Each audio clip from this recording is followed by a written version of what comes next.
De discussão, nós temos como temática as relações de gênero e espiritualidade, experiências e equidade das lideranças femininas. Convido para a composição da mesa a professora doutora Rita Cristiana.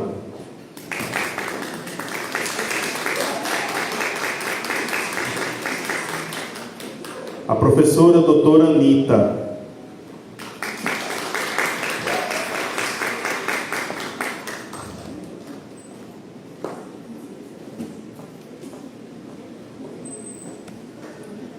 Convidamos Tânia Maria da Silva. Tânia é Ked Iaefun do Ileaxé Oju Ofada Nadaná, mestre em Ciência da Informação pela Universidade Federal da Paraíba, doutoranda em Ciência da Informação pela mesma universidade, coordenadora do grupo do Núcleo de Religião de Matriz Africana do Fórum da Diversidade Religiosa da Paraíba e membro da Rede de Mulheres de Terreiro da Paraíba.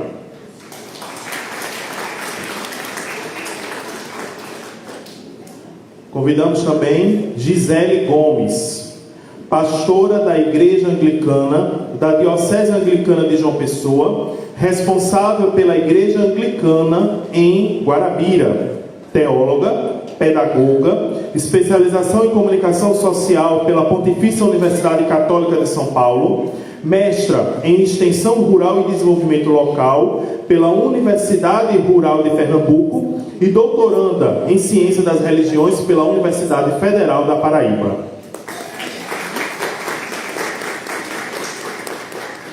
Soraya Vilar, advogada, palestrante, pós-graduada em Advocacia Criminal, pós-graduanda em Direito Previdenciário, coordenadora do Fórum de Diversidade Religiosa, membro da Comissão de Direito e Diversidade Religiosa pela Ordem dos Advogados do Brasil da Paraíba.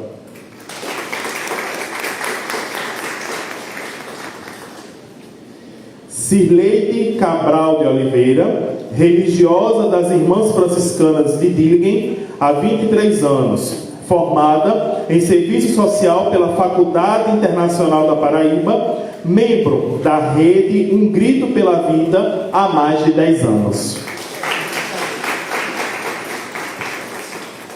Com vocês, a professora Rita.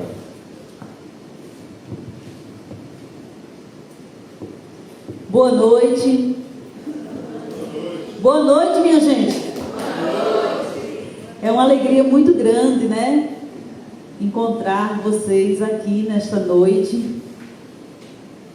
E eu gostaria de, nessa abertura, né, do nosso seminário, eu gostaria de falar um pouquinho sobre o Tecla e um pouquinho da história anterior a ele, não é? O Tecla é o nosso grupo de pesquisa, né, sobre educação, mulheres, religiões e tecnologias digitais.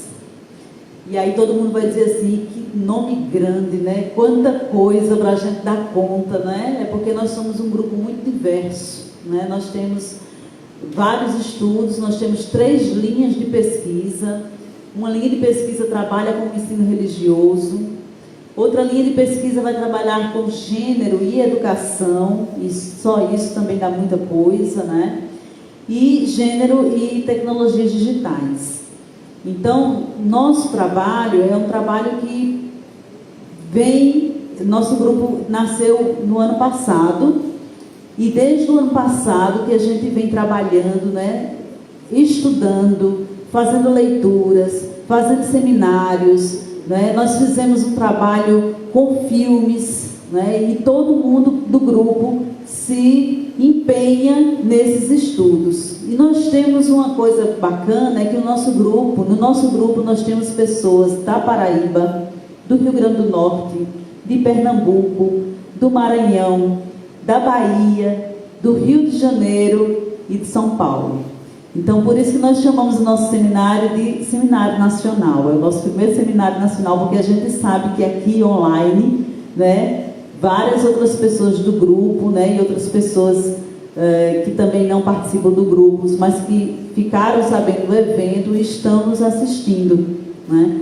E esse grupo, por que ele também está tão diverso? E aí a gente tem que falar um pouquinho da professora Anitta. Ela vai falar também, né? Eu estou como líder do grupo, a Anitta é a nossa vice-líder, mas entre nós não temos isso, quem é a líder e quem é a vice, né? Nós somos uma dupla parceira já de muito tempo, né? Trabalhando com essas temáticas, né? Nos nossos campus, né? Eu vim do campus 3, quem é meu aluno aqui, minha aluna sabe disso, eu sempre conto minha história, e lá em Bananeiras, no campus 3, Anitta em campus 2, né? Nós éramos as pessoas que trabalhávamos esses temas, e a gente sempre fazia uma parceria ali no interior, né? Então, por que tem muita gente de fora, de outros estados? Graças aos trabalhos, aos projetos de extensão da professora Anitta durante a pandemia, que era tudo remoto, e ela conseguiu juntar gente de tudo quanto foi lugar desse país, inclusive de países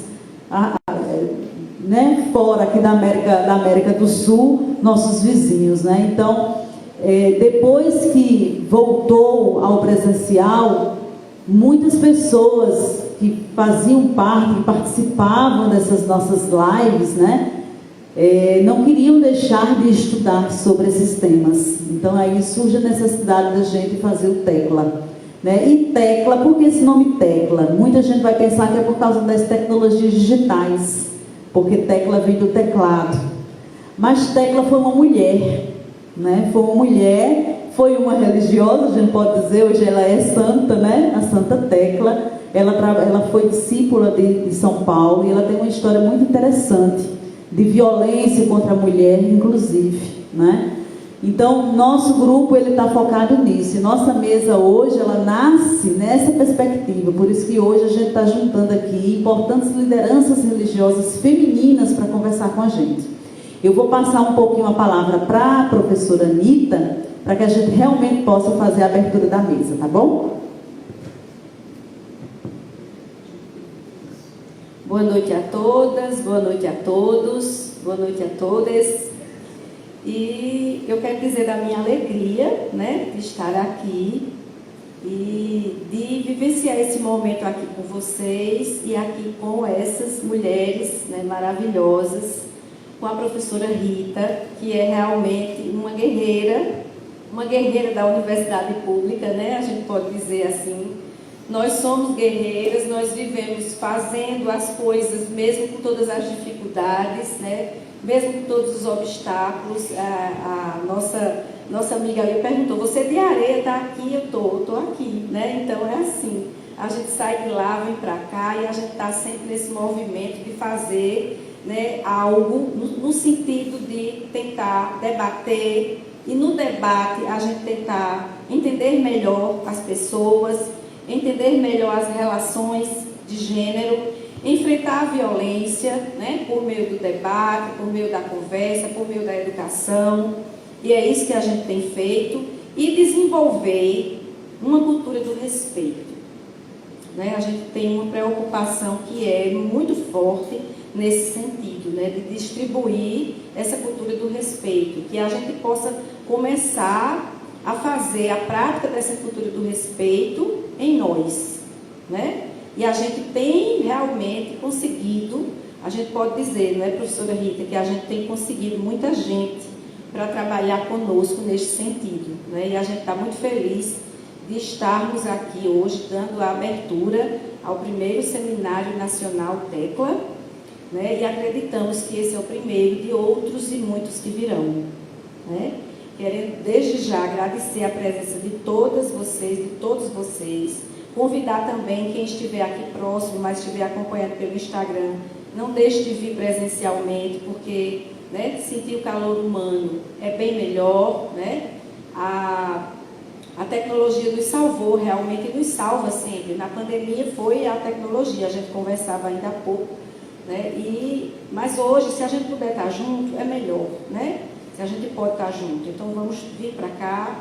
Acredito que pode ter até gente que está aqui acompanhando dentro da própria UFPB, está aqui pertinho, então vem para cá para sentir de perto, né, como a gente está aqui junto trabalhando, e poder fazer uma pergunta aqui perto, poder interagir, né, poder escutar as vozes das pessoas sem a interferência, né, da tecnologia, a voz mais pura, né, para que a gente possa se reconectar, né, com a gente mesmo, que possamos nos reconectarmos, né, porque isso precisa também acontecer presencialmente, né? Então, é agradecer, hoje é somente gratidão, parabenizar, convidar vocês para a mesa de amanhã, desde já. Também pedir que vocês divulguem com outras pessoas esse seminário, para que amanhã a gente tenha mais participantes, né? A gente sabe que a universidade está voltando essa semana, então tem muita gente que ainda não voltou, mas se vocês puderem divulgar, né, é importante. E amanhã à tarde nós temos nossos GTs, né, nossos GDs, são nossos grupos de discussão, né, e aí a gente também convida vocês para participarem dos debates. Então, que o Tecla, né, tenha vida longa, né, e que a gente possa estar junto sempre. Queremos mais pessoas para estar conosco, né, nessa tarefa de construirmos, né, uma cultura do respeito, né, em que a tecnologia seja utilizada com fins, né, de benefício, que a tecnologia possa ser uma ferramenta de promover o respeito, que a religião seja também uma ferramenta de respeito, que a educação seja uma ferramenta de respeito, né, e que nós mulheres, né, possamos sermos respeitadas, né, e desenvolvermos também o respeito. Então é isso, muito obrigada por estar aqui, boa noite a todas e todos e tenhamos uma ótima mesa. Ótimo, a mesa vai ser ótima. Então, sem mais delongas, né, eu quero ainda agradecer, né, meus companheiros e companheiras, né, nós temos aqui monitores, quero agradecer em especial a Marcos, a Mailton, né, que Mailton está em Pernambuco, lá em Recife, mas teve assim uma importante atuação no grupo, né, para que o evento acontecesse. Marcos também, né, e todos os alunos, meus queridos alunos e alunas que se colocaram para serem monitores, meu muito obrigada, tá? Nosso muito obrigada. Então, a mesa, Marcos já fez até o meu papel, né? Foi anunciar o currículo de todas essas mulheres maravilhosas que estão aqui, né? Então, o tema da mesa é Relações de Gênero e Espiritualidades, experiências de equidade das lideranças femininas. Eu vou seguir a ordem que está aqui e vou passar a palavra, então, para Tânia Maria da Silva.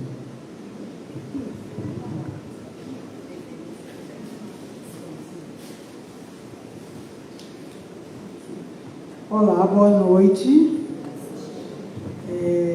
Um grande axé para todo mundo. Axé é uma palavra iorubá e na nossa religião significa força vital. Quando a gente deseja axé, a gente está desejando que aquela pessoa tenha muita luz, muita paz, né? E muitas vezes as pessoas às vezes confundem com uma bênção, mas axé na verdade é força vital, que a gente está desejando para alguém. Marcos é um companheiro, a gente trabalhou juntos na escola, né?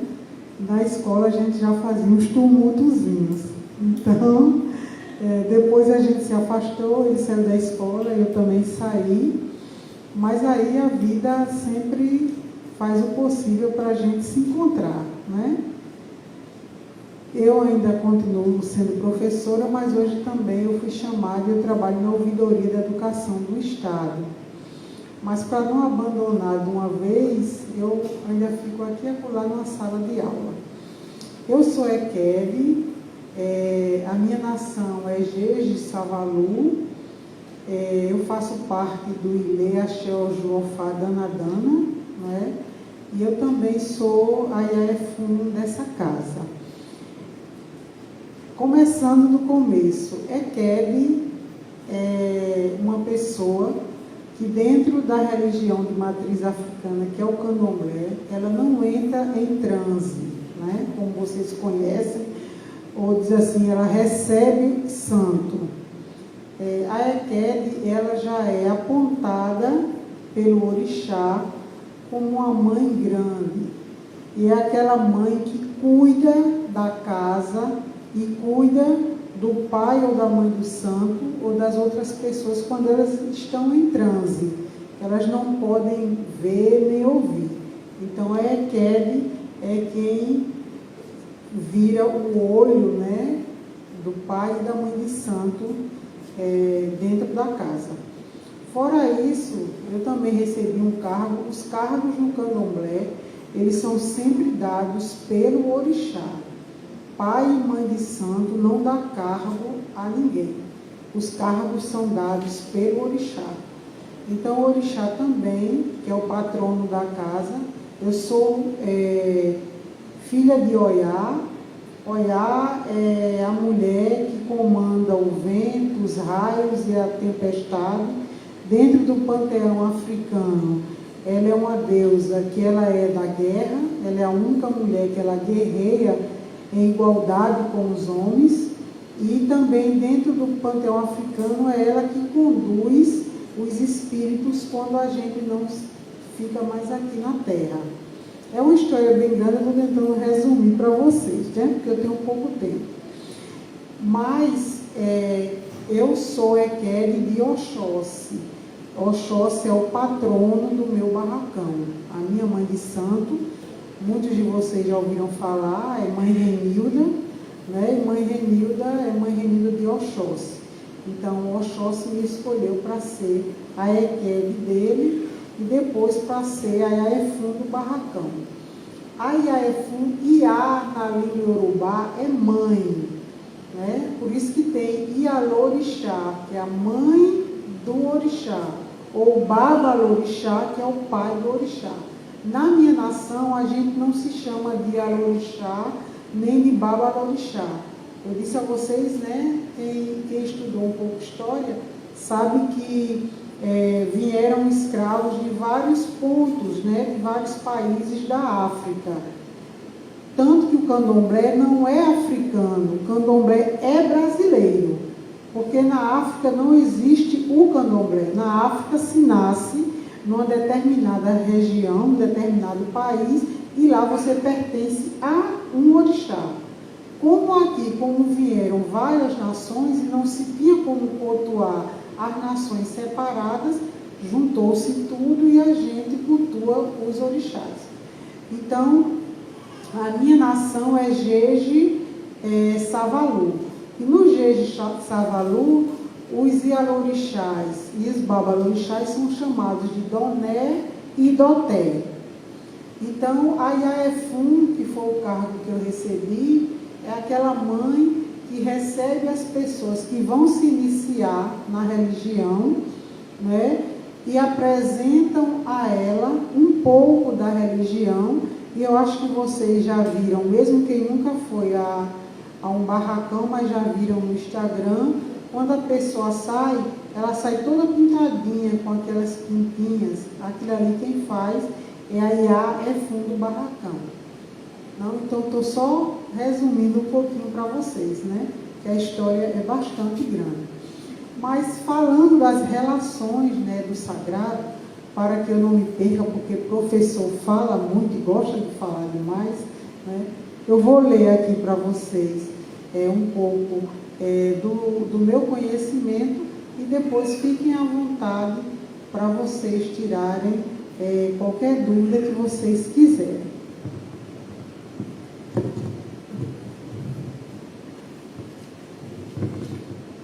O Brasil é um dos países mais religiosos do mundo, o que promove a construção de um contexto social marcado pela convivência nem sempre harmônica de uma diversidade de crenças, doutrinas, dogmas e grupos religiosos. Historicamente, discursos religiosos se articulam com estratégias políticas, sobretudo de grupos conservadores, que buscam nas religiões espaços para a construção de alianças que fortaleçam suas agendas e seus interesses, cultivando a prática da intolerância. Nos últimos anos, no contexto brasileiro, a articulação entre religião e política vem se intensificando, ocupando um lugar estratégico no cenário eleitoral e na discussão de temáticas consideradas polêmicas. As religiões remetem a práticas socialmente construídas e compartilhadas, ancoradas em valores e orientações específicos que orientam o exercício da religiosidade e a interação com a dimensão espiritual. Estudos apontam que as religiões possuem importantes funções sociais, auxiliando o sujeito nos modos como compreendem e agem consigo, com os outros e com o mundo. As crenças religiosas influenciam não apenas na vida dos fiéis, mas também interferem em aspectos e comportamentos sociais, definindo políticas inclusivas como a construção de legislações e a definição de direitos de grupos socialmente marginalizados. Infelizmente, devido ao preconceito, alguns segmentos religiosos sofrem ataques e são vistos como religiões do mal, como, por exemplo, as religiões de matriz africana. Eu acho que muitas vezes vocês já escutaram, né, alguém dizer que as religiões de matriz africana são religiões do demônio, são religiões do diabo. E a gente, nas religiões de matriz africana, esse ser não existe. As religiões de matriz africana não creem nesse ser. A gente acredita que o mal e o bem está dentro de você. E você escolhe a hora que quer que um dos dois se sobressaia mais, né? Então, a gente não existe esse castigo, né? Infelizmente, né? Sim, aí no ambiente de trabalho, sendo proibido aos adeptos expressarem suas crenças e vivências religiosas. No ambiente de trabalho, é o grupo social ao qual frequentam. Muitas vezes, por exemplo, eu não posso ir trabalhar, às vezes, de torço, de conta. Soraya não pode trabalhar, né, com o lenço que ela usa, porque a gente sofre racismo estrutural e institucional também, né? As religiões, elas contribuem para a integração social dos indivíduos, inserindo-os nos processos de sociabilidade, possibilitando o acesso a um novo grupo de pertença. As questões de gênero são questões ainda muito delicadas e discutidas por reproduzirem concepções e discursos que refletem a sociedade na qual estamos inseridos. Estudos indicam que homens e mulheres vivenciam de formas distintas a sua vida religiosa, revelando a forte influência do processo de socialização e machismo das normas de gênero na forma como esses sujeitos simbolizam o sagrado e interagem com ele. Apesar de menos assíduos aos rituais e às cerimônias religiosas, é recorrente que os ideais de masculinidade contribuem para a naturalização e a manutenção de uma suposta supremacia dos homens sobre as mulheres.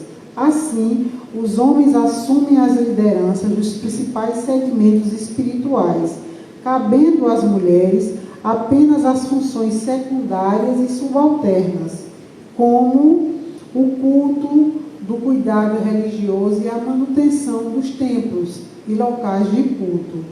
A intolerância religiosa, ela afeta desproporcionalmente as mulheres, pois não apenas questiona suas crenças, limitando sua autonomia, participação política e social. Foi constatado que mulheres de diferentes crenças sofrem com a violação de seus direitos, restrições em suas práticas religiosas e até mesmo violência física e psicológica. Eu acho que vocês que acompanham os jornais, de vez em quando vocês estão sempre vendo, né, as violências praticadas, por exemplo, a terreiros que são vilipendiados, quebrados, queimados, pessoas que andam na rua com as suas vestes brancas e as pessoas jogam pedras ou discriminam elas, né? Isso está a todo momento nos jornais. Praticar ações de discriminação ou ofensa contra religiões, liturgias, cultos ou agredir pessoas com base em suas práticas religiosas e crenças também pode ser considerado xenofobia, aversão a estrangeiros e é crime previsto por lei desde 1997. Mas ainda é difícil a tipificação criminal dessa modalidade no Brasil. No mercado de trabalho, o preconceito também é um obstáculo para as mulheres. Vestir características do candomblé, muçulmanas ou ao judaísmo, por exemplo, são empecilhos muitas vezes para a nossa contratação. No Brasil, o maior número de denúncias de intolerância religiosa é feita por praticantes de religiões de matriz africana, como Umbanda e Candomblé. 6 em cada 10 vítimas são mulheres. E como a intolerância tem crescido no Brasil, é importante entender quais são as práticas mais sofridas. Então, nós temos as agressões físicas e verbais, profanação pública de símbolos religiosos, com o objetivo de afetar pessoas daquela denominação, vandalismo de locais de culto, sedes e templos, recusa a prestação de serviços nesses locais. Por exemplo, tem as agentes de saúde que elas não entram em terreiros de candomblé. Então, muitas vezes, as pessoas que precisam de assistência ou de remédio ou de marcação de consulta, elas não vão ou não entram no terreiro. Restrição de acesso a locais públicos ou coletivos por conta de fatores religiosos. Quando tiver meu tempo, avisa, tá, Marcos? De acordo com dados estatísticos, as mulheres investem mais em religiões do que os homens. Poderíamos concluir naturalmente que elas seriam mais dominantes no que se refere ao segmento religioso, mas a verdade é que as religiões são, em sua maioria, um campo de domínio masculino, por excelência. Historicamente, os homens dominam a produção do sagrado nos diversos campos da sociedade. Discursos e práticas religiosas têm a marca dessa dominação. Normas, regras, doutrinas são definidas pelos homens em praticamente todas as religiões. As mulheres continuam ausentes dos espaços definidores das crenças e das políticas que organizam e definem as instituições religiosas. O investimento da população feminina dá-se no campo da prática religiosa, na transmissão como guardiões da memória do grupo religioso. As religiões de matriz africana, elas têm um fascínio, um diferencial. Elas são uma das poucas religiões em que as mulheres ainda atuam em igual domínio com os homens. Elas conseguem ter o poder de serem também ialorixás e partilhar o sagrado em rituais, nas crenças, fazer filhos. Então, são uma das poucas religiões que a mulher ainda consegue ascender religiosamente, Uma das poucas. Mas o que é que a gente precisa entender? Hoje eu estava conversando, com Soraya e com Gisele, dizer que a gente faz parte do Fórum da Diversidade aqui de João Pessoa. O fórum, ele comporta quase 40 segmentos religiosos. Dentro desses segmentos, inclusive, nós temos os ateus e os agnósticos. O fórum é fundado aqui em João Pessoa desde 2013. E a gente vem provando, durante todo esse período, que todas as religiões, elas conseguem conviver em harmonia se elas se respeitarem umas às outras. Então, é isso que eu acho que é primordial na nossa fala. É que antes da gente discriminar, antes da gente repetir o que escutou o outro falar, se uma religião é ruim, é boa, é do mal, é do bem, a gente busque conhecimento daquela religião antes de falar ou de reproduzir as falas que a gente escuta. Porque no dia a dia, ainda hoje, a gente sofre bastante discriminação por conta da ignorância das pessoas. O fato de não conhecerem, não buscarem conhecimento e reproduzirem o que elas escutam, faz com que as religiões de matriz africana e outras religiões continuem sendo discriminadas e sofrendo a todo momento racismo religioso. Então, muito obrigada e qualquer coisa, estou aqui à disposição de vocês.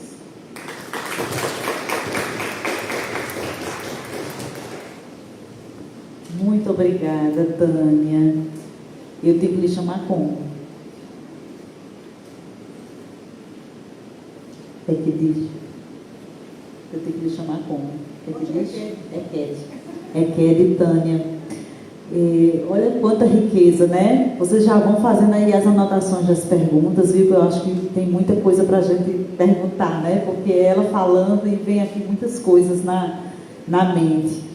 E é isso que ela fala, a importância do diálogo e do respeito, né, interreligioso, também é importante com relação à academia. É isso que a gente sempre fala aqui nos nossos cursos de ciência das religiões, né, seja o bacharelado, a licenciatura, ou seja o nosso mestrado, nosso doutorado no nosso programa, porque a interação da academia, né, com a sociedade, né, com os movimentos populares, isso também é importante, perpassa também por um respeito nesse diálogo, né?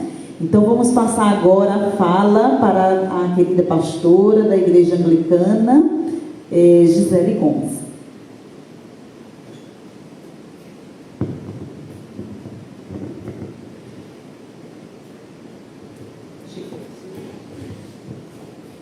Boa noite a todos, a todas.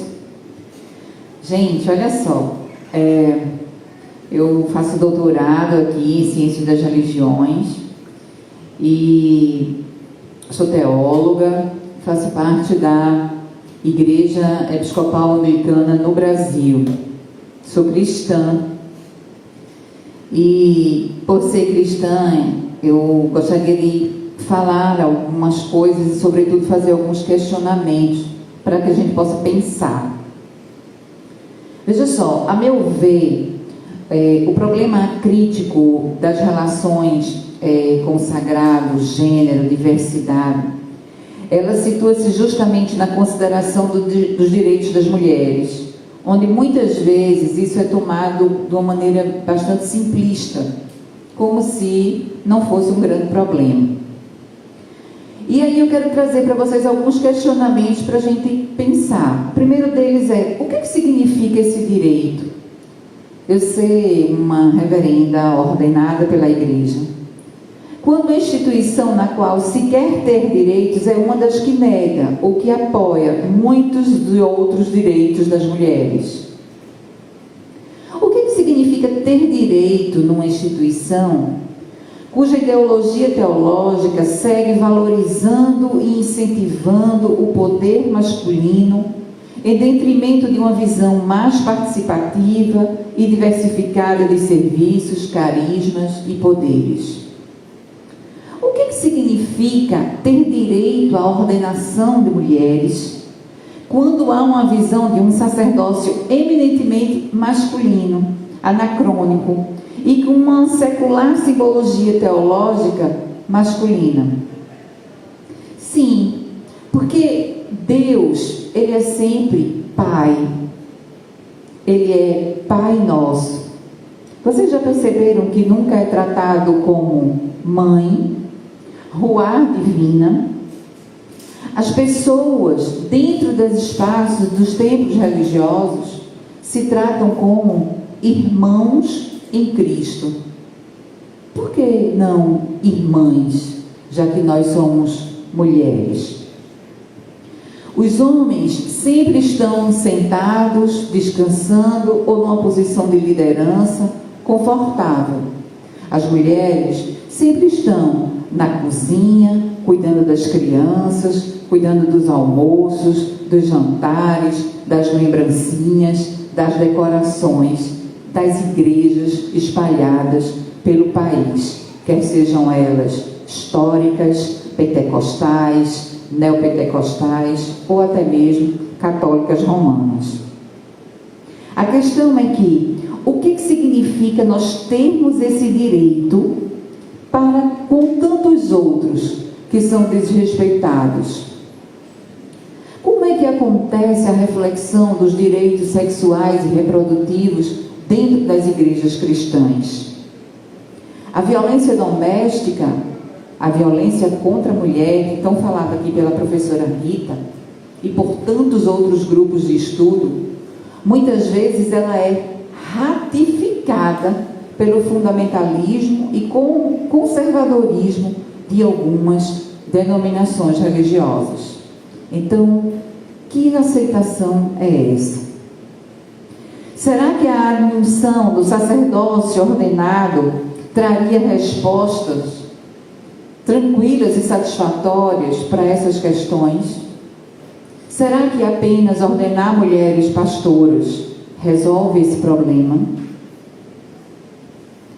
E aí, pensar um pouco sobre isso e entender que a relação entre gênero e experiência com o sagrado passa por 3 pressupostos teóricos. Quais são eles? O primeiro deles é o corpo. Observe quando a mãe Tânia falou aqui pra gente sobre o torso, né, ou o turbante, sobre o lenço da Soraya, sobre a minha clérisma. Quando eu ando na rua, depois do culto aos domingos, do nada as pessoas dizem: olha ali um padre. É muito interessante, porque nem homem eu sou, né? E aí você vai explicar o que é a clérisma e por que você está de clérisma. Por que você está ali? Por que você existe ali assim? Os nossos corpos, eles são violentados e nós somos vítimas desse tipo de violência por conta das nossas roupas, simplesmente por conta das nossas vestes litúrgicas. É aquilo que nós somos, simplesmente isso. Aqui, nos corredores da universidade, que deveria ser chamada de pluriversidade, pela quantidade de ideias que nós temos, vi vários olhares, como se eu fosse um verdadeiro ET, só por causa de uma clérisma. Em relação a isso, é corpos, controle social dos corpos. Nossa, gente, nós mulheres temos que estar sempre muito bem vestidas, né, assim? Nós mulheres temos que estar sempre cuidadas, sempre naquele imaginário do patriarcado, que deixa a mulher naquela condição. Em segundo lugar, os territórios. A mãe Tânia falou um pouco sobre isso. Como os nossos territórios sagrados são marginalizados, são colocados como algo sem importância. Você já percebeu que terreiros não têm placas? Placas identificando que ali é um terreiro. Por que não tem? Existe um sentido para isso, mas eu tenho certeza que um deles é para não sofrer mais do que já sofrem. E isso é uma vergonha para o país chamado Brasil. Nós precisamos entender que esse território vai dos povos ancestrais aos povos indígenas e quilombolas que lutam pelos seus territórios, homens e mulheres, mas também tem a ver com os nossos territórios sagrados, com as nossas igrejas, com a nossa mesquita, com o nosso templo, com o nosso lugar, com o nosso terreiro. E por fim, as relações sagradas. As relações sagradas, elas precisam passagem pela ideia decolonial, pela ideia antirracista e pela ideia do pluralismo religioso. Somos mulheres que precisamos entender essa perspectiva, essa mentalidade. Nós fazemos parte de um ambiente, de um espaço onde aqui temos mães com seus filhos, com suas filhas. A minha filha está ali. Eu tenho uma amiga aqui do mestrado com sua filha. Eu tenho uma mãe com o seu bebê. Sabe o que é isso? Cuidado. Faz parte do universo feminino. Faz parte do universo da mulher. E que nós possamos olhar com cuidado para todas as mulheres pretas desse país, para todas as lideranças religiosas desse país, porque é esse cuidado que fará a diferença e a mudança de mentalidade. Queria agradecer a participação e eu estou à disposição para responder alguma pergunta de vocês. Obrigada.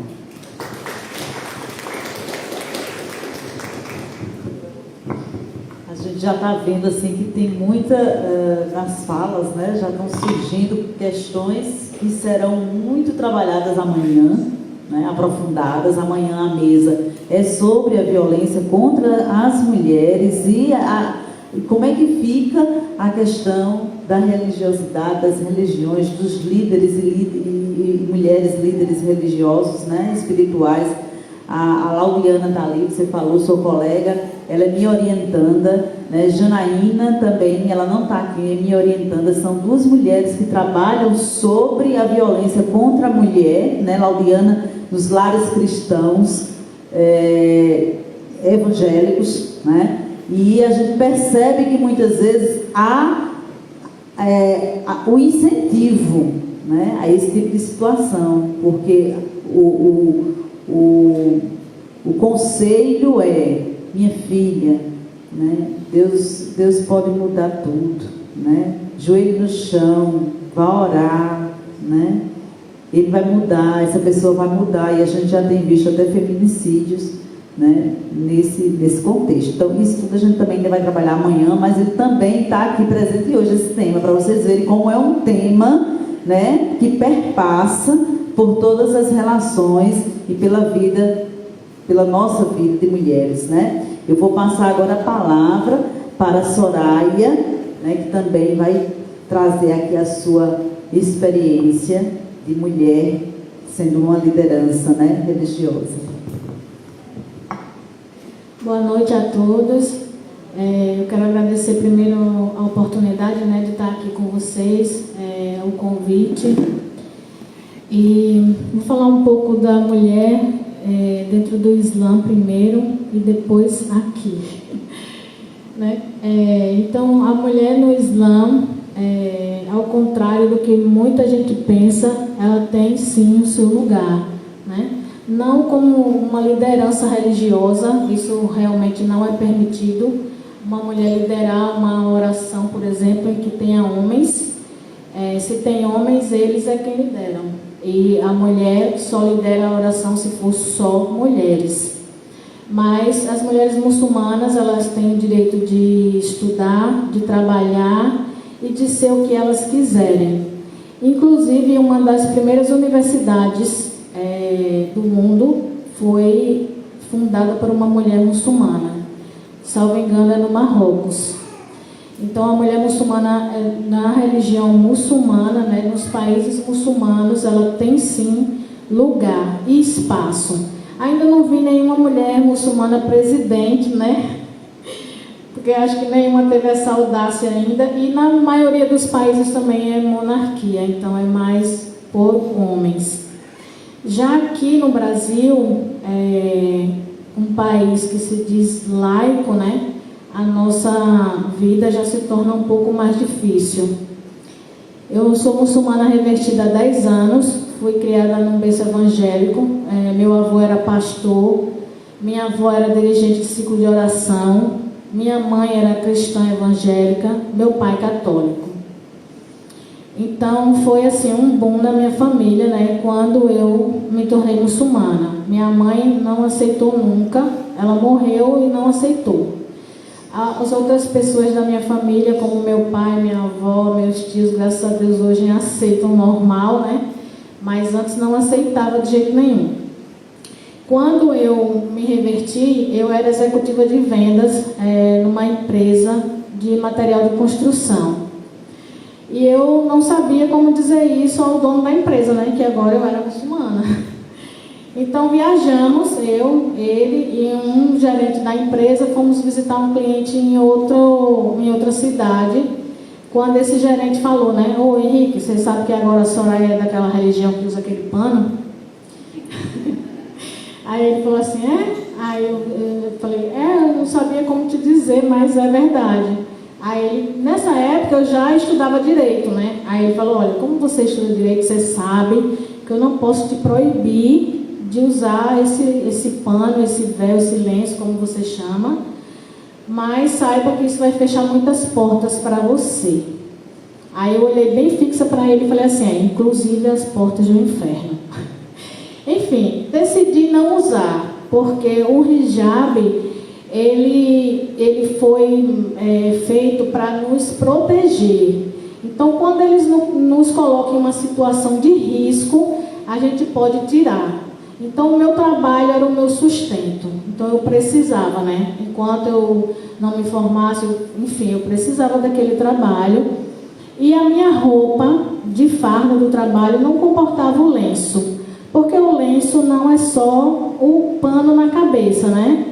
É a vestimenta inteira. Então, se eu estou de calça apertada, de roupa apertada, eu não estou de hijab. Eu estou com um acessório na minha cabeça. Para eu estar de hijab, eu tenho que estar de roupas largas, que não definam meu corpo, que não me exponha para o meu corpo para as pessoas, principalmente para os homens. Por que isso, né? Porque, tipo, na religião muçulmana, tudo que uma mulher causa no homem é como se, tipo, fosse a culpa dela. Se ele peca, a culpa é dela que está vestida daquele jeito. Então, eu não concordo muito com isso, né? Mas, enfim, é assim. Então, eu enfrentei muitos preconceitos, principalmente na faculdade de Direito, né? Onde eu estudei. Até um dia que eu fui na coordenação do curso e disse que eu não aceitava de jeito nenhum aquilo mais, porque eu estudava para que os direitos e garantias das pessoas não fossem, como é que eu digo, violados. E eu não aceitava estar numa faculdade de direito e sofrer desse jeito, né? Eu perdi um período na faculdade, fiquei desblocada em 4 turmas, então as pessoas me filmavam, me colocavam no grupo da turma e as pessoas riam de mim, sabe? Então, assim, pegando um pouco no que a irmã falou, que as pessoas falam, né, que a gente é da religião do diabo, né, que a gente é mulher bomba, homem bomba. Eu costumo dizer que o medo, que o preconceito vem do não saber, vem do desconhecer. Então, quando você procura conhecer a religião muçulmana, você vai entender que não existe nada disso. Primeiro que uma pessoa que se explode, ele pode até ser um árabe, mas um muçulmano ele não é. Porque isso é proibido no Alcorão. O suicídio, a pessoa se matar. No Alcorão diz que aquele que mata um inocente para Deus é como se ele tivesse matado toda a humanidade. Então, assim, quem faz esse tipo de coisa não é muçulmano. Aí você pergunta, tá, e essa guerra aí de Israel e Palestina? Não é uma guerra religiosa. Não é uma guerra em nome de Deus. É uma guerra política, por poder, por terra.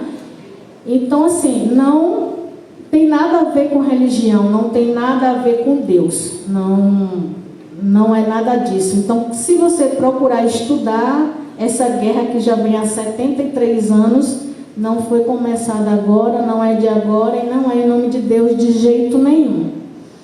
Então, o que eu posso dizer a vocês é que procurem o conhecimento, procurem conhecer, visitar, visite um terreiro, visite uma mesquita, visite a igreja anglicana, visite também o templo da nossa irmã aqui, conheçam, entendeu? Assim, eu sempre fui evangélica porque eu nunca conheci outra religião. Meu pai era católico, mas ele nunca falou da religião dele pra gente. A gente nunca foi batizado. nem na igreja católica, nem na igreja evangélica. Meus pais nunca batizaram, nem eu, nem meus irmãos. Então, quando eu comecei a pesquisar sobre o Islã, é como se eu já tivesse nascido muçulmana. É como se eu nunca tivesse sido cristã, nunca tivesse conhecido nenhuma outra religião. Eu me apaixonei de verdade por essa religião e eu acredito sim que Deus me chamou. Então, a mensagem que eu tenho para deixar para vocês é essa: procurem o conhecimento, porque é uma coisa que ninguém tira de você, é o que você aprende. Obrigada pela oportunidade de estar aqui. Obrigada, Soraya. Eu acho que vai vir perguntas para você. Estou sentindo. Né? Porque, eu mesmo já tenho uma, né? Não vou nem fazer agora. Não vou nem fazer agora, mas... E aí a gente vai começando a perceber, né, a importância de momentos como esse, né? Momentos onde a gente possa ouvir e conhecer, né? Então vou passar agora a palavra para a Cirleide, que agora é da denominação também que é mais a que mais existe, mas que também sofre, não é por ela ser, né, a hegemônica, que ela também não tem esse sofrimento, principalmente das mulheres, né? Mas vamos ouvir Cirleide. Então, boa noite a todas e todos. Deixa eu me aproximar. Primeiro eu quero agradecer, né, pelo convite, né? A princípio eu fiquei apreensiva, porque eu não sou do grupo, né? Mas realmente essa discussão é super interessante, porque nós estamos aqui como mulheres comprometidas com a vida. Então, assim, falando mais um pouquinho de mim, né? Eu sou irmã Cirleide, né, de uma instituição conhecida como Irmãs Franciscanas de Dílibe, né, que é da Igreja Católica, como ela dizia, né. Então, a minha congregação segue os passos de Francisco, a espiritualidade franciscana, né. Essa congregação, ela já existe há quase 800 anos, porque o carisma franciscano, ele já completou 800 anos, e a nossa congregação, depois da primeira mulher, né, que decidiu seguir Francisco, que foi Clara, as mulheres que continuaram, as primeiras depois de Clara, fomos nós, na Alemanha, em Dílibe. Então, a nossa história é bem longa, né, dentro da igreja, né, como mulheres resistentes até os dias de hoje.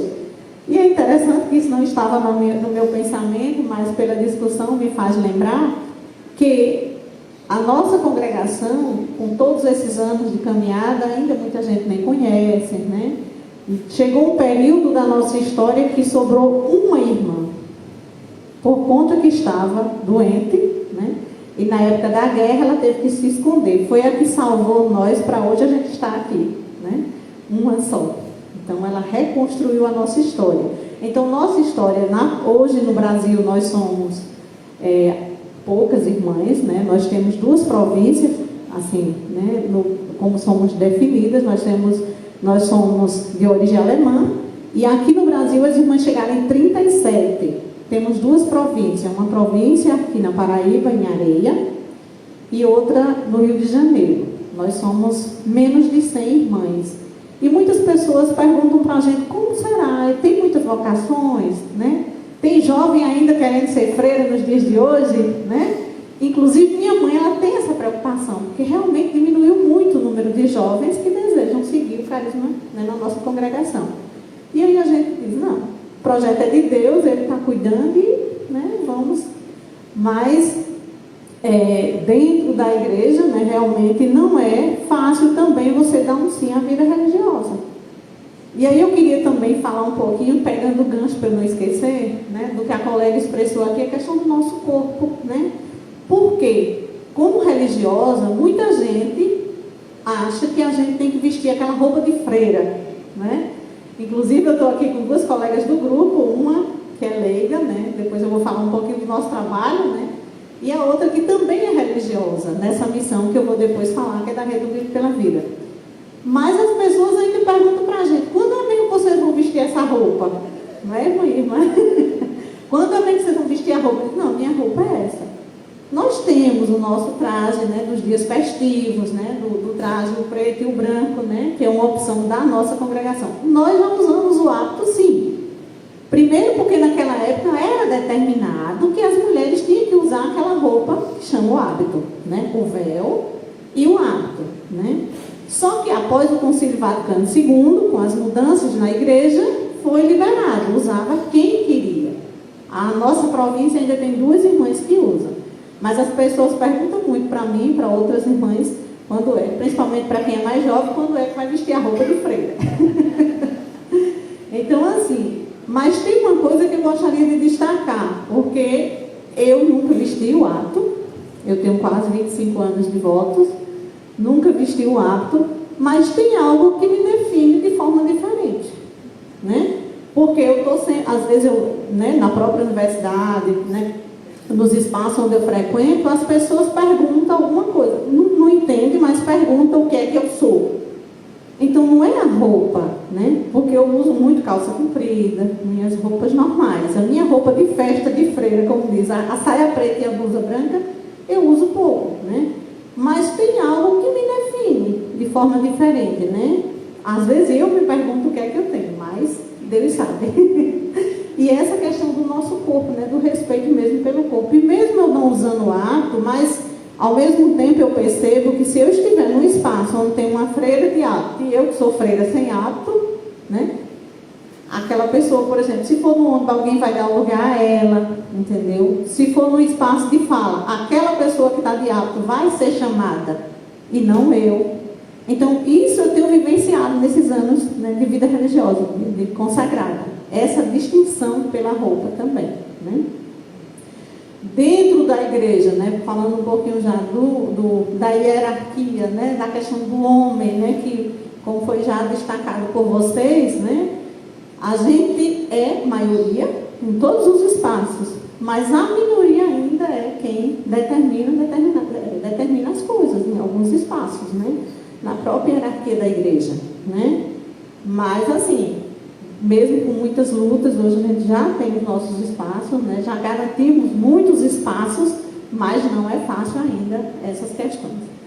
Mas eu vou continuar aqui falando um pouquinho agora do que eu vim, né, falar dessa nossa missão, né, da Rede Um Grito pela Vida, né, que é uma missão da vida religiosa consagrada. A Rede Um Grito pela Vida, o que é a Rede Um Grito pela Vida? Né? A Rede Um Grito pela Vida, ela trabalha a prevenção contra o tráfico de pessoas. E essa missão é predominantemente feminina. Ela nasceu, né, em 2007, a pedido da Organização Internacional do Trabalho. Foi feito um pedido às superiores gerais, né, do Brasil, ao ISG. Pediu que nós no Brasil, porque é a Organização Internacional, né, e a UISG é uma organização internacional também, das superiores gerais de todo mundo, pediu para que o Brasil tivesse um grupo que trabalhasse isso. Porque já se fazia isso fora do Brasil e outros países, mas no Brasil não existia. Então foi pedido para a Conferência dos Religiosos do Brasil, que é a nossa conferência. Existe a Conferência dos Bispos do Brasil, a CNBB, e a Conferência dos Religiosos, que esse ano estamos no ano jubilar. São 70 anos de conferência. E aí foi pedido para que a conferência, né, formasse esse grupo. E aí nós começamos, né, os passos e tornou-se a Rede Um Grito pela Vida. E a Rede Um Grito pela Vida trabalha a prevenção contra o tráfico de pessoas. Né? A nossa missão é formação, né? Quando a gente fala desse tema, tráfico de pessoas, né, muita gente se assusta, porque acha algo, né, primeiro pensa que não existe, depois é algo perigoso, mas é uma missão que nós abraçamos e nós trabalhamos com a prevenção, porque a nossa missão não é o enfrentamento direto, que isso quem faz é o Estado, né, com suas forças maiores. Nós trabalhamos a prevenção. Então, durante esses quase 18 anos que temos de rede, né, nós temos, hoje no Brasil, 32 núcleos, né, são pequenos grupos que se organizam, né, grupos pequenos, por quê? Porque realmente não tem muita gente que tem coragem de fazer esse trabalho de prevenção, porque tem medo de se expor, né? Acha que fazendo essa prevenção está se expondo.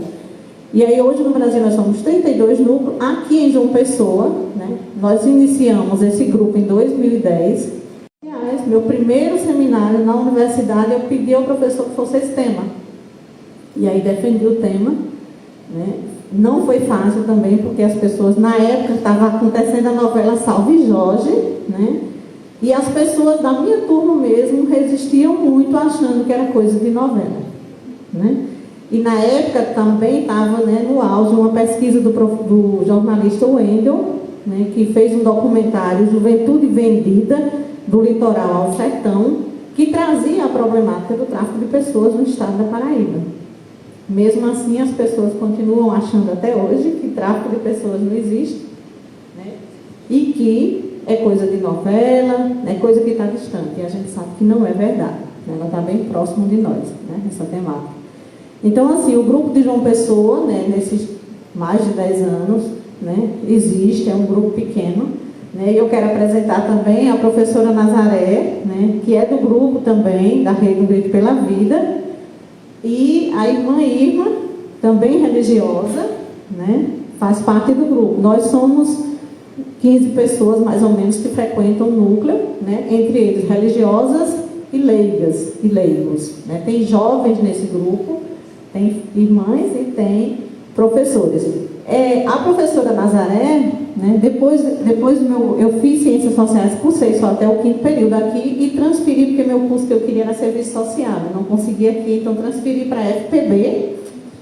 Né, terminei o curso, né, de Serviço Social, mas na FPB. E quando eu cheguei aqui na universidade, eu fui do grupo de pesquisa do professor Svene, né, que é do curso de Direito, que trabalha a temática, né, sobre tráfico de pessoas. Então, quando eu cheguei aqui na universidade, eu fui apresentada a ele e começamos um trabalho, fizemos uma pesquisa nos principais jornais da cidade sobre os casos, as notícias nos jornais sobre suspeita de casos de tráfico de pessoas. Então, inclusive, ele tem um livro, né, que foi preparado na época, e eu sou desse grupo de pesquisa. E ele continua até hoje, né? Eu saí da instituição, mas ele é um parceiro nosso da rede. E aí, quando eu fui para a FPB, conheci a professora Nazaré, né, que foi minha professora e foi minha orientadora, né, que o trabalho dela é na linha do trabalho escravo, ela defendeu essa temática no mestrado. E aí, ela me ajudou e hoje é da rede da missão comigo, né? É uma das, né, que eu capturei, como a gente diz, para a rede, né? Então, a gente faz esse trabalho de prevenção que é muito positivo, né? Muitas pessoas perguntam para a gente, o que é mesmo esse trabalho de vocês? Isso tem futuro? Vocês têm dados sobre isso? Vocês têm salvado vidas? O que é que tem escrito sobre isso? A gente não tem, porque a gente tem, inclusive na nossa rede, na nossa articulação, a gente tem os relatórios, né, das atividades que tem contabilizado. Mas casos concretos, nós temos alguns. Não aqui em João Pessoa, assim, diretamente. Aqui em João Pessoa a gente trabalha muito com a prevenção, mas também tem outros estados que a gente trabalha com vítimas. Não é o nosso caso aqui em João Pessoa. Então, assim, a rede, eu já disse, é uma rede intercongregacional, isso eu não falei. A rede, ela não é só de uma religião, né, de uma instituição, ela é de todas as instituições. Ela também é de outras instituições, denominações religiosas. Nós temos pastoras, né? Tem outras religiões que também frequentam, que é membro da nossa rede. Controla o meu tempo, me ajuda aí. Tem quanto tempo? Pronto. Então, assim, nossa missão mesmo é o trabalho de prevenção. Sobre o tráfico de pessoas a gente pode falar em outros momentos, né? Porque é um tema bem amplo. Só para concluir, o nosso público, até a colega perguntava, né? Qual é o meu grupo mesmo assim, né? Qual é o meu público? A gente trabalha com todas as pessoas. Porque o tráfico, qualquer pessoa pode ser vítima, da criança, né, aos homens, às mulheres.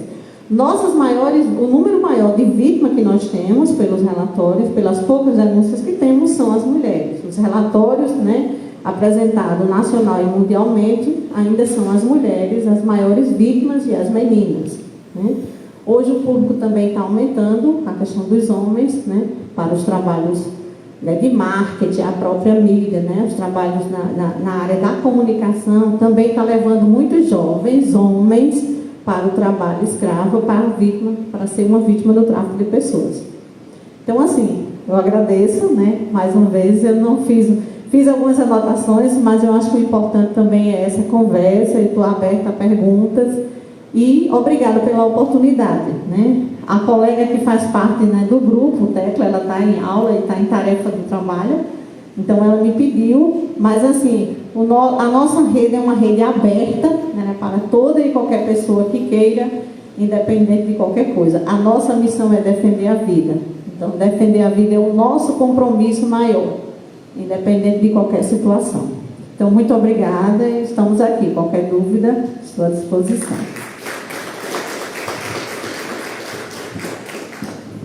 Irmã Milka, um grande beijo, irmã. Faz parte do nosso grupo, né, do Tecla.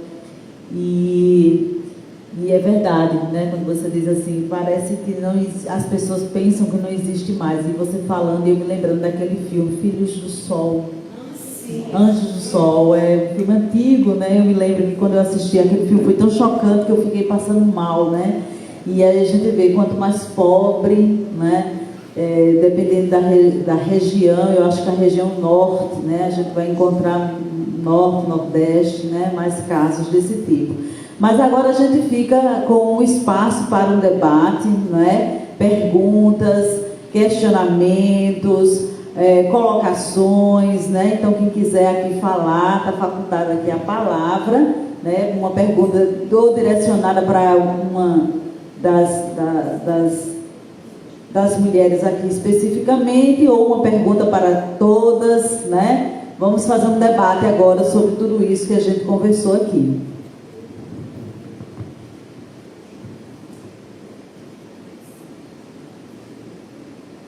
Um de cada vez.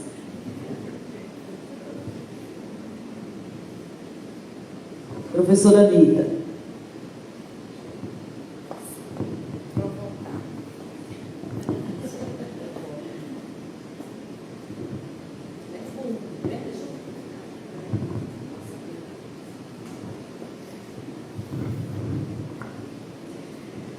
Eu gostaria de parabenizar a todas, né, que fizeram aí as suas exposições, né, porque deu para a gente perceber o quanto cada uma é envolvida com a sua religião, né, e como isso é algo que traz realmente assim um modo próprio de ver o mundo, né? E eu acho isso muito bonito, porque é o que a gente está propondo aqui, né? Que cada religião possa ser uma forma de ver o mundo, uma forma de interpretar o mundo e uma forma de se comunicar com o mundo, né? Então, eu queria agradecer por essa exposição de cada uma de vocês e, ao mesmo tempo, eu queria fazer uma pergunta para cada uma, se vocês puderem responder, claro, né? Assim, como é que funciona na vida pessoal de vocês essa opção religiosa, essa dedicação para a religião? Que tempo isso ocupa da vida de vocês? Como vocês conseguem conciliar isso? Porque a gente sabe que nós mulheres somos sempre muito ocupadas com o cuidar, né, das pessoas nas nossas casas, nas nossas famílias, e isso, de certo modo, já é uma ocupação muito grande para a gente, né? Mas vocês têm uma outra ocupação de cuidar, que é de cuidar de o que a gente poderia chamar, né, de um grupo grande de pessoas, de muitas pessoas, de fiéis, e ainda de missões específicas que vocês levam além, né, daquele ritual comum, né? Dá para a gente perceber isso também, que além do ritual comum que conduz cada uma, vocês que aqui estão assumem uma liderança justamente por se diferenciarem, né, daquelas outras mulheres que estão dentro da religião, porque aí vocês se destacam pegando algo a mais, né? Então eu queria saber, fico muito curiosa, né? Porque os homens a gente já sabe que eles se dedicam àquilo e pronto, acabou-se. Que tem alguém para cuidar deles, não é isso? Que tem alguém para fazer as coisas por eles e que sempre alguém chega. Mas aí eu me pergunto, e vocês? Cada uma de vocês, eu fiquei aqui pensando comigo, como é que elas dão conta? Não é? Porque, a despeito da religião, vocês estudam, vocês trabalham, vocês têm família, não é isso? Como é que isso funciona na vida de vocês? Algum episódio assim que foi um episódio que chamou a atenção assim para compartilhar aqui com a gente, em função da questão da religião? Eu fiquei muito curiosa, me perdoem a curiosidade, mas é a verdade. E eu queria também assim agradecer as provocações da pastora, né? Que eu acho que o que ela colocou aqui, gente, é para a gente debater, sabe? O que ela colocou aqui é para a gente pensar sobre isso, né? E o que você colocou o tempo todo aí me levava de volta para a minha dissertação de mestrado, para a minha tese de doutorado. Porque eu trabalhei com o Pierre Bourdieu, que é um sociólogo, né? Que não é prestigiado e que não é prestigioso, porque ele escolheu estudar duas coisas que não têm valor dentro da sociologia tradicional. Ele estudou sobre a escola e estudou sobre a dominação masculina. Por isso mesmo ele foi escanteado, né? Ele não é visto como um sociólogo prestigioso, porque ele não foi discutir a luta de classes, ele não foi discutir as questões maiores, mas ele estudou a escola, a reprodução social através da escola e a dominação masculina. E Pierre Bourdieu dizia uma coisa, né, que é muito próxima do que você estava colocando aí. Eu não sei se eu entendi direito, mas foi isso que eu entendi, quando você diz assim, de que adianta, né, a gente ter um título de pastora dentro de uma religião que, ao mesmo tempo, ela não valoriza a mulher enquanto ser, né? E aí Pierre Bourdieu dizia uma coisa que era as permanências na mudança. Eu dizia que uma das estratégias do patriarcado é fazer mudanças desde que essas mudanças, elas conservem algumas permanências. Porque é uma estratégia de dominação, né? Então, a gente escuta, tem até pastora. A igreja é tão inclusiva, né? Que tem até pastora, né? Então, isso aí em todas as instituições, né? A gente está falando aqui de igreja, mas isso pode ser aplicado em todas as instituições. Eu mesma já escutei de um colega de departamento: vocês querem o que mais? Vocês não já estão mandando no mundo? Vocês, feministas, querem o que mais? Não tem mais nada que falte para vocês, não é? Então, a gente já manda no mundo. Mas nem os nossos corpos estão livres da dominação masculina, né?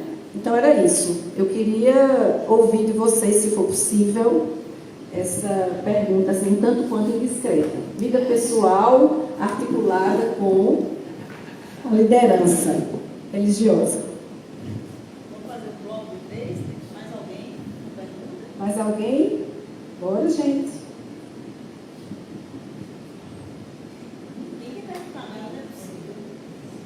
Depois de tudo que foi escutado aqui, não provocou curiosidade? Eu estou reduzindo as minhas curiosidades aqui, tá? Sem vergonha de perguntar. Né? Às vezes Venham, pessoal, porque assim, você pode pensar que a sua pergunta é uma pergunta boba, mas não existe pergunta boba, né? Todas essas perguntas, elas levam a um debate e a uma compreensão mais profunda do que a gente pode entender, né, sobre os temas que estão sendo abordados.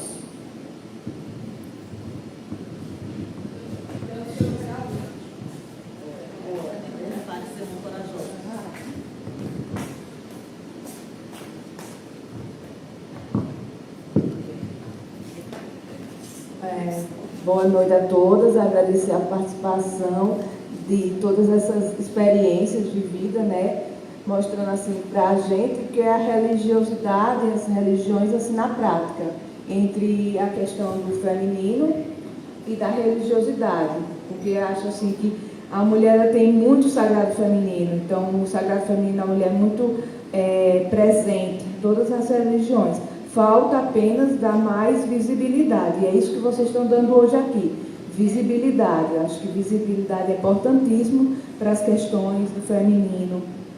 Então, aí realmente, professora Rita, foi muito inquietante todas essas demonstrações da vida de cada uma que trouxe um pedacinho de sua vida para cá, para essa mesa. Aí eu gostaria de saber, assim, uma curiosidade, como as várias religiões estão absorvendo aí a força feminina. Na questão das religiões afro, como é a presença atualmente das mulheres na religiosidade africana? Como é a presença, em termos assim, talvez até numéricos, das mulheres na religiosidade muçulmana? Como é a presença das mulheres na religiosidade, na religião evangélica, em termos assim de poderio? Vamos dizer, a senhora é uma pastora aqui na Paraíba e a senhora tem dados de quantas são as pastoras aqui na Paraíba, quantas são as pastoras em nível de Brasil, em termos assim, talvez assim, eu acho assim, em numéricos, vamos dizer, dentro da religião, da evangélica anglicana e se também em outras. Então, assim, a questão numérica eu acho muito importante. E na questão das freiras, a gente, assim, com certeza já são muitas. Aí é um pouquinho diferente a pergunta, assim, como anda a questão da permanência? Porque eu acho que aí na questão, assim, a gente sabe, muitas congregações do Brasil têm uma história muito grande de congregações, de irmãs que vieram de longe, né? Da Alemanha, da França. Então, como essa questão, assim, aí a sua experiência de vida, no sentido assim, como anda a questão da religiosidade católica nas congregações de lá de fora, lá da Europa, França e tudo, como está sendo essa questão, assim, de permanecer, de chegar e, assim, realmente, de onde virão as novas freiras? Será do continente africano? Será de onde? Assim, trazer esses dados, assim, estatísticos, dados, para a gente, assim, alargar mais o nosso conhecimento sobre essa temática. Então, agradecer a todas. Meu nome é Ana Amélia, faço parte do Grupo Tecla e sou estudiosa também da questão da religiosidade.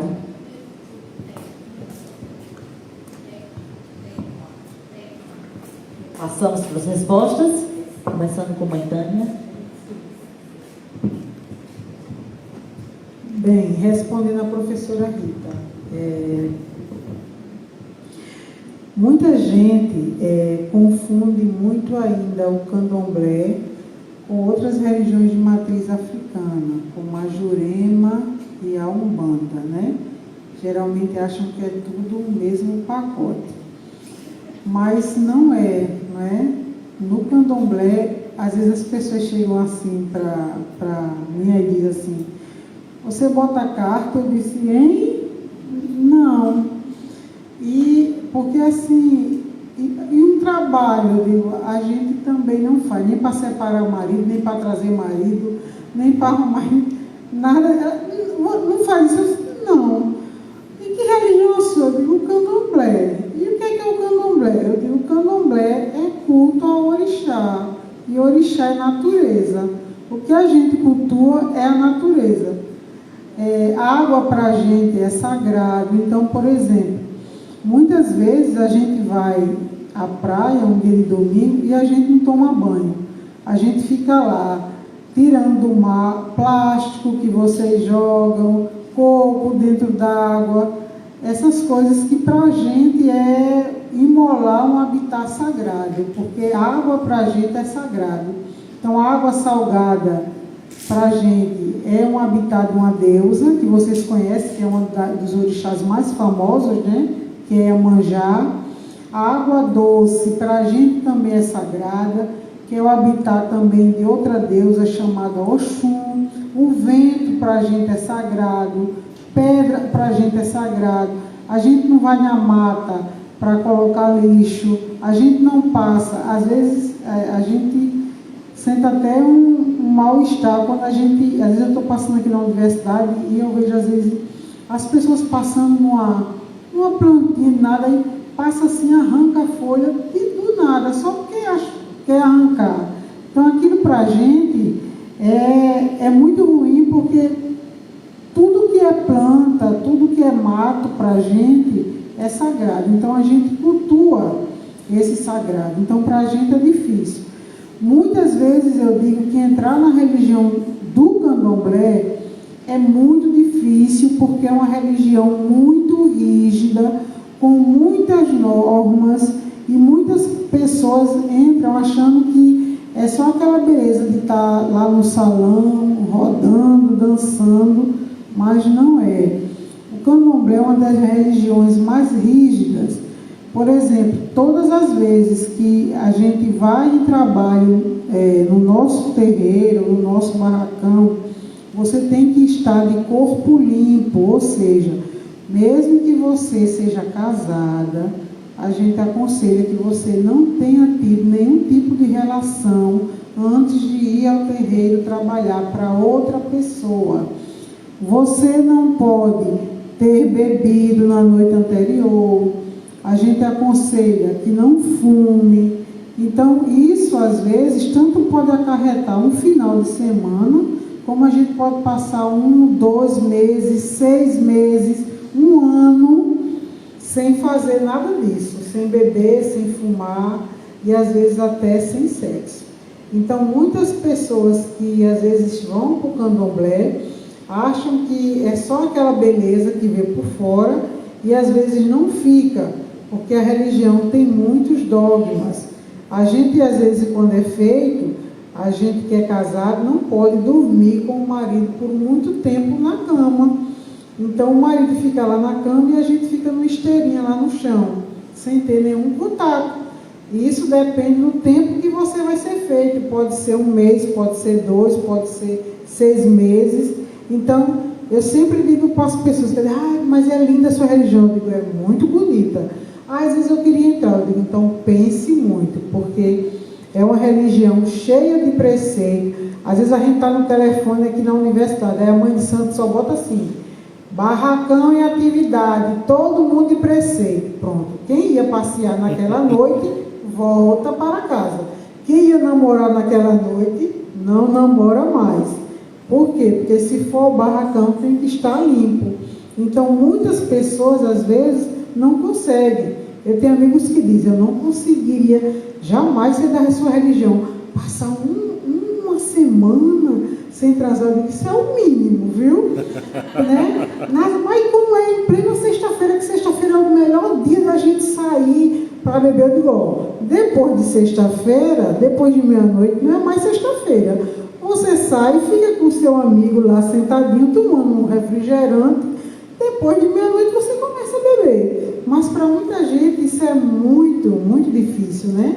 Estar toda sexta-feira de branco, ou então com roupas claras, é bastante difícil, né? Tá de contas, porque às vezes as pessoas acham bonito e querem tocar, e a gente precisa explicar que as contas, elas não podem ser tocadas, nossos ilequéis, elas não podem ser tocadas, porque são feitas para a gente, com a nossa energia, então ninguém pode tocar. E é muito difícil, às vezes, as pessoas compreenderem isso. Principalmente, professora, se a gente é casado com alguém que não é da religião. É muito difícil outra pessoa da religião compreender tudo isso que a gente passa. A gente, por exemplo, né? Todo mundo, às vezes, tem um sábado ou um domingo, tem um culto, vai. Às vezes, a gente vai para o barracão numa sexta-feira e só volta para casa no domingo. E, às vezes, o marido ou a esposa, que não é da religião, não compreende, né? Às vezes, é assim, Marco, você passou a sexta-feira todinha fora, você estava com a mulher. Está o pobre Marco lá no barracão, coitado, varrendo, lavando, passando, fazendo conta, tirando contra-argumento. Não está. Então, quem vai entrar nessa religião tem que saber que no candomblé tem que se dedicar muito tempo. Quando não pode, por exemplo, às vezes a gente não vai. Porque se for, tem dia que a gente chega no barracão de 10 horas da manhã, dá 4 horas da manhã, ainda está todo mundo acordado, trabalhando. Porque é muito trabalho, né? Então eu sempre digo às pessoas, é uma religião muito bonita, é uma religião que a todo momento a gente está vendo os milagres que acontecem nela, porque quem crê em Orixá vê, mas é uma religião que é muito difícil. Quem não consegue seguir regras, por exemplo, tem gente que diz assim, chega no barracão e diz, você faz doutorado? Eu digo, Aí a pessoa fala assim, mas está lavando o banheiro? Eu disse, aqui não tem doutor, aqui não tem advogado, aqui não tem médico, aqui todo mundo tem o mesmo nível. Do mesmo jeito que eu vou para a cozinha, Marcos, que é advogado, vai lavar o banheiro, porque está precisando. O outro vai arrumar o salão. Então, lá não tem essa coisa. E muitas vezes as pessoas elas não conseguem seguir essa hierarquia. Tem dificuldade. O candomblé é muita questão de servir. Tanto que, às vezes, as pessoas dizem assim, a gente tem muito cuidado com o outro, né? Por exemplo, o idoso, para a gente, é sagrado. Uma pessoa do candomblé pegar um idoso, botar num asilo, isso é um cúmulo para a gente, do absurdo. Criança para a gente é sagrado. Então a gente dificilmente bate numa criança. A gente tenta ensinar. Então são essas coisas que às vezes é muito difícil e que as pessoas às vezes não entendem, né? E assim, o candomblé, para a outra menina que perguntou, o candomblé, aqui no Brasil, logo quando ela chegou, ela foi uma religião essencialmente feminina. Ela foi fundada por 3 mulheres africanas, né? Que era a Datô, Yakalá e a Nassau. E depois, com o tempo, ela foi se tornando também aberta para os homens estarem à frente dos credos religiosos. Mas, inicialmente, por exemplo, tem casas na Bahia que os homens não entram na roda, são só mulheres, a não ser quando eles entram em transe. Mas, assim, o candomblé ainda continua uma das poucas religiões que a gente ainda consegue ver a mulher à frente desse domínio.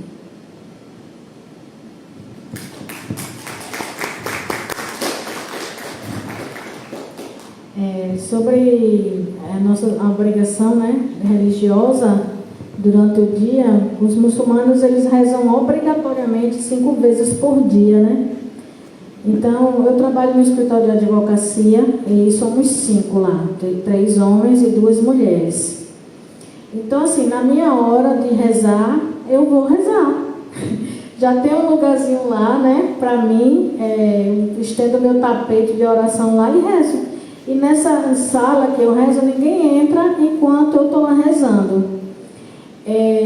São orações rápidas, mas são obrigatórias 5 vezes por dia. Então, às vezes 3 ou 4 orações eu faço quase todos os dias no escritório, no trabalho.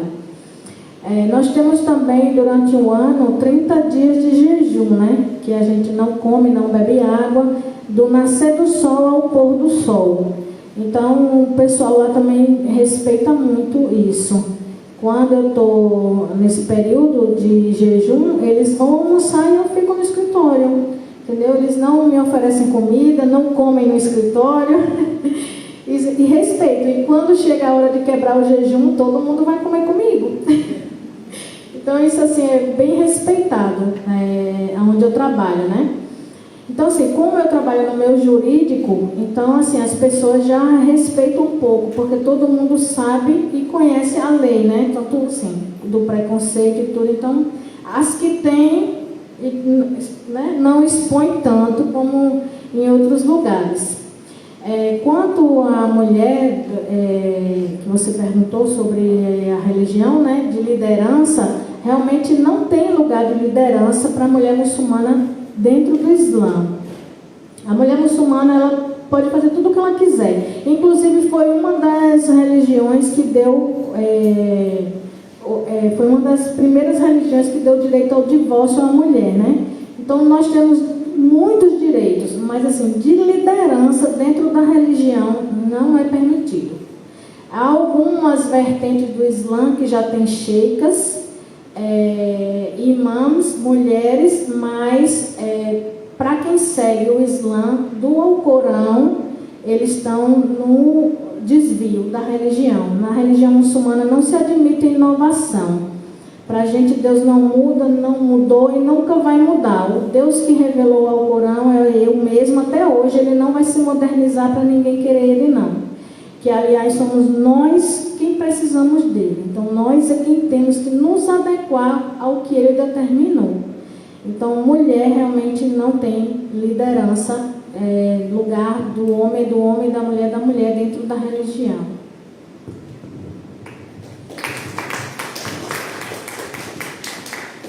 Bom, gente, em relação à igreja anglicana, ela se estrutura da seguinte maneira, né? Nós somos a comunhão anglicana, e a comunhão anglicana a gente tem 3 ordens: a ordem das bispas, né, e bispos, a ordem dos presbíteras e a ordem dos diáconos e diáconas. A primeira mulher ordenada pastora no Brasil foi em março de 1985. Então, a igreja anglicana, ela de fato, há um bom tempo, tem ordenado mulheres no Brasil. Hoje, a nossa igreja, Comunhão Anglicana, aqui na Diocese da Paraíba, nós temos, para não errar assim, o número, nós temos cerca de 30 mulheres ordenadas, né? Nós não temos bispas, tá? Um braço da igreja anglicana aqui no Brasil, nós não temos bispas, nós só temos bispos, né? Mas isso não impede de que a mulher esteja lá exercendo sua totalidade nos ministérios. Em relação a essa multifuncionalidade que a professora Anita colocou, eu disse, meu Deus, como é que eu vou contar? Mas, de fato, realmente é uma dinâmica de vida muito intensa, né? Então, assim, eu tenho 44 anos e desde os 18 anos que eu sou ministra, fui ministra pastoral, depois fiz seminário, enfim. Então, a minha vida toda é voltada para a igreja. E, então, assim, a minha gravidez, né, foi com pregando, indo para os cultos e tal, e com os meus bebês, né, a minha menina pequenininha e tal. Uma vez a gente foi fazer um sepultamento, eu fui fazer um sepultamento, uma encomendação, e quando eu cheguei lá no cemitério, era uma ladeira gigante, assim, lá de Recife, que eu sou de Recife, né? Para chegar no cemitério tem que subir uma ladeira enorme. E aí a menina, né, a minha filha, 2 anos, ela, mamãe, a gente tá indo no céu, é? E aí eu tinha que, sempre deixava os meninos assim na cafeteria, sabe, aqueles cemitérios que tem aquelas cafeterias, eu sempre deixava os meninos lá com alguém para ir fazer encomendação. Então, assim, sempre foi muito assim, né? Sempre foi nessa dinâmica, os meus filhos sempre participaram. A outra questão é que na nossa igreja, como uma internet colocou muito bem, essa questão do seu companheiro, né? Do seu marido. Uma coisa é você ser esposa de pastor, né? Outra coisa é você ser esposo da pastora. É diferente demais, né? Mas na nossa igreja, nossos maridos, na grande maioria deles, são envolvidos com a igreja. Então, assumem também suas lideranças. Muitos são pastores e pastoras, né? Ambos são ordenados na igreja. E isso é muito bom porque dá essa ideia de equidade, sabe? Da gente estar junto numa mesma missão, que é alcançar todas as pessoas para Jesus, né? Então, assim, a família se envolve. A outra questão é que nem todas as igrejas cristãs evangélicas ordenam mulheres, né? Então, assim, eu tenho a graça de estar numa igreja, né, cristã que ordena mulheres, mas a grande maioria delas não ordena. tá? Então, hoje no Brasil, nós temos a igreja luterana, a igreja metodista e a igreja anglicana. São 3 igrejas que ordenam mulheres, mas as outras, a grande maioria das igrejas evangélicas, principalmente as pentecostais e neopentecostais, ainda não tomaram essa decisão da ordenação feminina, o que precisa avançar, né? O que precisa avançar. Pronto, é isso. Obrigada, gente. Então, assim, respondendo à primeira pergunta, né, da colega, dessa multifuncionalidade, realmente a gente, né, fala como religiosa, né, desde muito cedo, né, eu lembrava do que a colega dizia, né, eu acho que eu já nasci, né, predestinada, porque desde muito nova, né, como criança, depois da catequese, processo de crisma, eu tinha vontade de seguir os passos de Jesus de forma diferente. Não sabia como, né? Então, logo na minha adolescência, eu conheci as primeiras irmãs, que foram as carmelitas, né? Que iam muito lá na minha cidade, não tinha.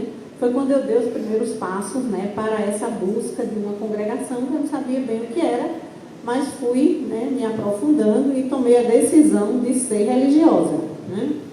Como religiosa, né? Então, assim, na nossa congregação, né, nós temos, né, como a colega também falava, né, dos momentos de oração, né, nós temos pela manhã, antes do almoço e à tardinha. Então, dependendo de cada realidade, mas esses 3 horários de oração comunitária, né, nós fazemos juntas.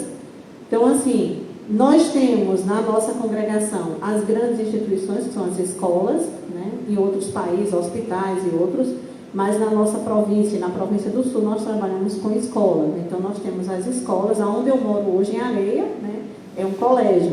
Aqui teve o João 23, que hoje está fechado. Então, nós trabalhávamos na escola, tem a vida da comunidade e outras atividades. No meu caso, né, como religiosa, eu já trabalhei na escola, atualmente estou só apoiando, não estou diretamente numa sala de aula, né, como já estive em alguns momentos. Mas, assim, nós como religiosos, a gente tem que dar conta das atividades da casa, porque diferente dos homens, como ela bem destacou aqui, por exemplo, o padre, né, falando da religião católica, o padre, ele está em função da missão, né, como presbítero, né, ele celebra, mas ele tem pessoas que cuidam da casa, tem pessoas, né, que cuidam de tudo, diferente de nós. Né? Na realidade que eu estou, que é a escola, a gente tem alguns funcionários porque é necessário, né? A casa é grande, demanda muita coisa, então a gente tem quem cozinhe, né? Quem lave, mas, por exemplo, nas nossas pequenas comunidades, que a nossa congregação, além de trabalhar com a educação, ela trabalha na missão no meio do povo, que é o caso da rede, de outras missões que a gente assume. Então, tem várias pequenas comunidades, que atualmente, pela redução do número de irmãs, a gente já está com poucas irmãs inseridas diretamente nessas missões de pequena comunidade. Então, na pequena comunidade, por exemplo, há 3 anos atrás eu morava no Ceará, né? Saí daqui da universidade para o Ceará, para uma missão. Então, nós éramos 3 irmãs. Só que a gente faz de tudo. A gente lava, a gente passa, a gente cozinha, faz tudo. A gente não tem funcionário para nada. E aí a gente tem que dar conta da vida, né, religiosa, de cultivar a nossa espiritualidade, né, e cuidar da casa e cuidar do povo, da missão que chega para nós. Né? Lá na paróquia a gente era responsável, onde eu morei na última missão inserida, nós éramos responsáveis pela formação dos catequistas a nível de diocese.